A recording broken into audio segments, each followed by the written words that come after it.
ಪ್ರಜ್ವಲ್ ರೇವಣ್ಣ ಮೇಲಿನ ಅತ್ಯಾಚಾರ ಆರೋಪ ಪ್ರಕರಣಕ್ಕೆ ಸಂಬಂಧಪಟ್ಟಂತೆ ಪ್ರಜ್ವಲ್ ರೇವಣ್ಣ ಕೇಸ್ಗೆ ಈಗ ಎಷ್ಟು ಕೋಟಿ ಖರ್ಚಾಗಿದೆ ಗೊತ್ತಾ ಎನ್ನುವಂತಹ ವಿಚಾರ ಕೇಳಿ ಬರ್ತಾ ಇದೆ. ಹಾಗಾದ್ರೆ ಎಷ್ಟು ಖರ್ಚಾಗಿರಬಹುದು ಈ ಒಂದು ಪ್ರಜ್ವಲ್ ರೇವಣ್ಣ ಪ್ರಕರಣಕ್ಕೆ ಸಂಬಂಧಪಟ್ಟ ಹಾಗೆ ಹಿರಿಯ ವಕೀಲ ಕಪಿಲ್ ಸಿಬಲ್ ಒಂದು ಬಾರಿ ಹಾಜರಾದ್ರೆ ಎಷ್ಟು ದುಡ್ಡನ್ನು ತೆಗೆದುಕೊಳ್ತಾರೆ ಈ ಒಂದು ಕೇಸ್ನಲ್ಲಿ? ಈ ರೀತಿಯಾದಂತಹ ಒಂದು ಪ್ರಶ್ನೆ ನಿಜಕ್ಕೂ ಕೂಡ ದೊಡ್ಡ ಮಟ್ಟದಲ್ಲಿನೇ ಇವರು ದುಡ್ಡನ್ನು ತೆಗೆದುಕೊಳ್ತಾ ಇದ್ದಾರೆ ಎನ್ನುವಂತಹ ಮಾತು ಕೇಳಿ ಬರ್ತಾ ಇದೆ. ಇದಕ್ಕೆ ಸಂಬಂಧಪಟ್ಟ ಹಾಗೆ ಈಗ ಪ್ರಜ್ವಲ್ ರೇವಣ್ಣ ಕೇಸ್ಗೆ ಸಂಬಂಧಪಟ್ಟಂತೆ ಎಷ್ಟು ದುಡ್ಡನ್ನು ತೆಗೆದುಕೊಳ್ತಾರೆ ಒಂದು ಬಾರಿ ಹಾಜರಾದರೆ, ಇವರು ಕೋರ್ಟ್ಗೆ ಬಂದು ವಾದವನ್ನು ಮಾಡಿದ್ರೆ. ಹಿರಿಯ ವಕೀಲ ಆಗಿರುವಂತಹ ಕಪಿಲ್ ಸಿಬಲ್ ಏನಿದ್ದಾರೆ ಅವರು ಒಂದು ಬಾರಿ ಕೋರ್ಟ್ಗೆ ಹಾಜರಾದರೆ ಎಷ್ಟು ತೆಗೆದುಕೊಳ್ತಾರೆ? ಕಪಿಲ್ ಸಿಬಲ್ ತೆಗೆದುಕೊಳ್ಳುವಂತಹ ಒಂದು ಫೀಸ್ ಎಷ್ಟು ಗೊತ್ತಾ? ಎಷ್ಟು ತೆಗೆದುಕೊಳ್ತಾರೆ? ಹಾಗಾದ್ರೆ ಇಲ್ಲಿಯವರೆಗೂ ಕೂಡ ಈ ಕೇಸ್ನಲ್ಲಿ ಖರ್ಚಾಗಿರುವಂತಹ ಹಣ ಎಷ್ಟು? ಹಾಗಾದ್ರೆ ಒಂದು ಬಾರಿ ಕಪಿಲ್ ಸಿಬಲ್ ಹಾಜರಾದರೆ ಬರೋಬ್ಬರಿ 15 ಲಕ್ಷ ರೂಪಾಯಿ ತೆಗೆದುಕೊಳ್ತಾರೆ ಎನ್ನುವಂಥ ವಿಚಾರ ಕೇಳಿ ಬರ್ತಾ ಇದೆ.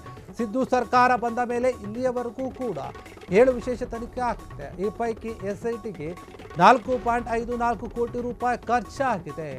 ಈ 4.54 ಕೋಟಿ ರು ಹಣದಲ್ಲಿ 75% ಪ್ರಜ್ವಲ್ ರೇವಣ್ಣ ಕೇಸ್ಗೆ ಖರ್ಚಾಗಿದೆ ಅಂತ ಹೇಳಲಾಗ್ತಾ ಇದೆ. ಬೆಳಗಾವಿ ಅಧಿವೇಶನದಲ್ಲಿ ಸರ್ಕಾರ ಕೊಟ್ಟಂತಹ ಮಾಹಿತಿಯಿಂದ ಈ ಒಂದು ವಿಚಾರ ರಿವೀಲ್ ಆಗಿದೆ. ಪ್ರಜ್ವಲ್ ರೇವಣ್ಣ ಮೇಲಿನ ಅತ್ಯಾಚಾರ ಪ್ರಕರಣಕ್ಕೆ ಸಂಬಂಧಪಟ್ಟಂತೆ ವಕೀಲರು ತೆಗೆದುಕೊಳ್ತಾ ಇರುವಂತಹ ಒಂದು ಖರ್ಚು ಇಷ್ಟು ಅಂತ ಹೇಳಲಾಗ್ತಾ ಇದೆ. ನೋಡಿ ಎಷ್ಟು ದೊಡ್ಡರ ಮಟ್ಟಿಗೆ ಲಾಯರ್ಗಳು ಫೀಸನ್ನು ತೆಗೆದುಕೊಳ್ತಾರೆ, ವಕೀಲರ ಫೀಸ್ ಎಷ್ಟರ ಮಟ್ಟಿಗೆ ಇರುತ್ತೆ ದುಬಾರಿಯಾಗಿ ಅನ್ನೋದಕ್ಕೆ ಇದು ಕೂಡ ಒಂದು ರೀತಿಯಲ್ಲಿ ಸಾಕ್ಷಿ. ಪ್ರಜ್ವಲ್ ರೇವಣ್ಣ ಪ್ರಕರಣ ಏನಿದೆ ಆ ಪ್ರಕರಣಕ್ಕೆ ಸಂಬಂಧಪಟ್ಟ ಹಾಗೆ ಹಿರಿಯ ವಕೀಲ ಆಗಿರುವಂತಹ ಕಪಿಲ್ ಸಿಬಲ್ ಅವರು ತೆಗೆದುಕೊಳ್ತಾ ಇರುವಂತಹ ಒಂದು ಖರ್ಚು ವೆಚ್ಚ, ಅವರ ಫೀಸ್ ಏನಿರುತ್ತೆ ಲಾಯರ್ ಫೀಸ್ ಅದೆಷ್ಟು ತೆಗೆದುಕೊಳ್ತಾರೆ ಅನ್ನುವಂಥದ್ದು ಇಲ್ಲಿವರೆಗೂ ಗೊತ್ತಿರಲಿಲ್ಲ. ಆದರೆ ಈಗ ಅದೆಲ್ಲವೂ ಕೂಡ ಬಹಿರಂಗ ಆಗಿದೆ. ಸರ್ಕಾರನೇ ಹೇಳ್ತಾ ಇದೆ ಈ ಒಂದು ವಿಚಾರವಾಗಿ. ಪ್ರಜ್ವಲ್ ರೇವಣ್ಣ ಪ್ರಕರಣ ಏನಿತ್ತು ಅದು ಗೊತ್ತಿರುವಂಥದ್ದು. ಎಷ್ಟು ದೊಡ್ಡ ಮಟ್ಟದಲ್ಲಿ ಆ ಒಂದು ವಿಚಾರ ಕೇಳಿ ಬಂತು, ಸದ್ದಾಯಿತು, ಇಡೀ ದೇಶದಲ್ಲಿನೇ ಮಾತುಕತೆ ಆಯಿತು. ಒಬ್ಬ ರಾಜಕಾರಣಿ ಈ ರೀತಿಯಾಗಿ ನಡೆದುಕೊಳ್ತಾರಾ, ಹಿಂಗೂ ಕೂಡ ಇರ್ತಾರ ಅನ್ನೋಂಥ ರೀತಿಯಲ್ಲಿ ಈ ಒಂದು ವಿಚಾರದ ಬಗ್ಗೆ ಚರ್ಚೆ ಆಯಿತು. ಆದರೆ ಈ ಒಂದು ಕೇಸ್ನಲ್ಲಿ ವಾದ ಮಾಡಬೇಕಲ್ಲ, ವಕೀಲರನ್ನ ಇಡಬೇಕಲ್ಲ, ಆ ವಕೀಲರಿಗೆ ಕೊಡುವಂತಹ ಒಂದು ಖರ್ಚು ಫೀಸು ಇಷ್ಟು ದೊಡ್ಡ ಮಟ್ಟದಲ್ಲಿ ಇದೆ ಅಂತ ಯಾರಿಗೂ ಕೂಡ ಗೊತ್ತಿರಲಿಲ್ಲ. ಆದರೆ ಯಾವೊಂದು ವಿಚಾರ ಈಗ ಗೊತ್ತಾಗ್ತಾ ಇದೆ, ಕಪಿಲ್ ಸಿಬಲ್ ಅವರು ಫೀಸ್ ತೆಗೆದುಕೊಳ್ತಾ ಇದ್ದಾರೆ ಅದಿಷ್ಟು ದೊಡ್ಡ ಮಟ್ಟದಲ್ಲಿ ಅನ್ನುವಂಥದ್ದು ಈಗ ರಿವೀಲ್ ಆಗ್ತಾ ಇದೆ. ಅವರು ಒಂದು ಬಾರಿ ಹಾಜರಾದರೆ ಕಪಿಲ್ ಸಿಬಲ್ ಅವರು 15 ಲಕ್ಷ ರೂಪಾಯಿಯನ್ನು ಕೊಡಬೇಕು ಅವರಿಗೆ ಫೀಸ್ ಅಂತ ಹೇಳಿ. ಒಂದೇ ಒಂದು ಬಾರಿ ಎಷ್ಟು ಸಾಲಿ ಬರ್ತಾರೆ 15 ಲಕ್ಷ ಕೊಡಬೇಕಾಗುತ್ತೆ.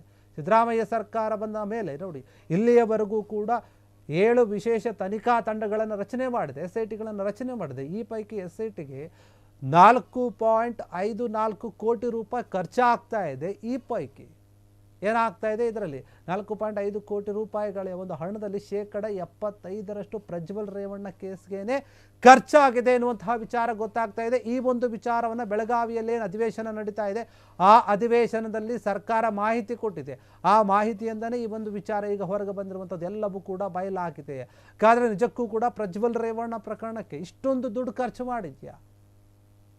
75% ಅಂದರೆ ಅಲ್ಲೇ ಹೋಗ್ಬಿಡ್ತಲ್ಲ, 3/4% ಅಲ್ಲೇ ಹೋಗಿದೆ. 4.54 ಕೋಟಿ ರೂಪಾಯಿ ದುಡ್ಡಲ್ಲಿ 3/4% ಈ ವಕೀಲ ಫೀಸೇ ಹೋಗುತ್ತೆ ಅಂದರೆ ಸರ್ಕಾರ ಎಷ್ಟರ ಮಟ್ಟಿಗೆ ಖರ್ಚು ಮಾಡಿರ್ಬೋದು. ಕೊನೆಗೂ ಕೂಡ ಪ್ರಜ್ವಲ್ ರೇವಣ್ಣಗೆ ನ್ಯಾಯಾಲಯ ತೀರ್ಪು ಕೊಡ್ತು, ಅವರು ಜೈಲಲ್ಲಿದ್ದಾರೆ, ಅದು ಬೇರೆ ವಿಚಾರ. ಆದರೆ ಒಬ್ಬ ಲಾಯರ್ಗಾಗಿ ಇಷ್ಟು ದೊಡ್ಡ ಮಟ್ಟದ ಫೀಸನ್ನು ಖರ್ಚು ಮಾಡಿ ಸರ್ಕಾರ ಈ ಒಂದು ಕೇಸ್ನಲ್ಲಿ ಗಮನ ಹರಿಸಿದ್ರೆ ನಿಜಕ್ಕೂ ಕೂಡ ಕೆಲವರು ಟೀಕೆ ಮಾಡ್ತಾರೆ, ಕೆಲವರು ಸರಿ ಅಂತ ಹೇಳ್ತಾರೆ. ಆದರೆ ಒಬ್ಬ ಲಾಯರ್ ಫೀಸ್ ಇಷ್ಟರ ಮಟ್ಟಿಗೆ ಇರುತ್ತೆ ಅನ್ನೋಂಥದ್ದು ಇಲ್ಲಿ ಗಮನಾರ್ಹವಾಗಿರುವಂಥದ್ದು. ನಿಜಕ್ಕೂ ಕೂಡ ಎಲ್ಲರೂ ಆಶ್ಚರ್ಯ ಆಗ್ತಾ ಇದ್ದಾರೆ. ಒಬ್ಬ ಲಾಯರ್ಗೆ ಇಷ್ಟೊಂದು ದುಡ್ಡು ಹೋಗಿದೆಯಾ? ಕೋಟ್ಯಾನುಗಟ್ಟಲೆ ದುಡ್ಡು ಹೋಗುತ್ತಾ?